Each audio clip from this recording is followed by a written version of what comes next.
మనకు దేవదూతలకు ఉన్న తేడా తెలుసా? దేవదూతలను దేవుడు సేవ చేయించడానికి సృష్టించాడు, కానీ నిన్ను మాత్రం ఆయన తన చేతులతో తన స్వరూపంలో తీర్చిదిద్దాడు. అందుకే వారు సేవకులు. మనం దేవుని కుమారులు మరియు కుమార్తెలము. ఈ లోకంలోని అత్యంత శక్తిమంతుడు ప్రధాన దేవదూత మిఖాయేలు నీ ముందుకొచ్చినా అతడు తన శక్తిని కాదు, నీపై ఉన్న దేవుని ముద్రను గౌరవిస్తాడు. ఒక్క రెప్పపాటులో జగత్తును తుడిచేసే శక్తి ఉన్నా నీ కళ్ళల్లోకి నేరుగా చూడలేడు. ఎందుకంటే నువ్వు ఎవరో అతనికి తెలుసు.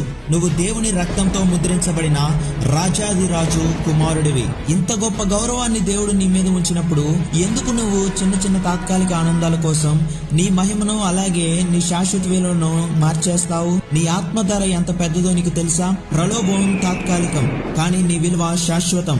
నువ్వు వాటికంటే చాలా గొప్పవాడివి. అందుకనే దేవదూతలు కీర్తనల గ్రంథము 8వ కీర్తన 4-5 వచనాల్లో ఇలాగ చెప్తూ ఉంటారు. మనుష్యుని జ్ఞాపకము చేసుకున్నట్టుకు వాడు ఏ పాటివాడు, నరపుత్రుని దర్శించుటకు వాడే పాటివాడు. దేవుని కంటే వారిని కొంచెము తక్కువనిగా చేసి మహిమ ప్రభావములతో వానికి కిరీటము ధరింపచేశావు అని అంటూ ఉంటారు. దేవదూతలకు మన విలువ తెలుసు, కానీ మన విలువ మనకు తెలియట్లేదు.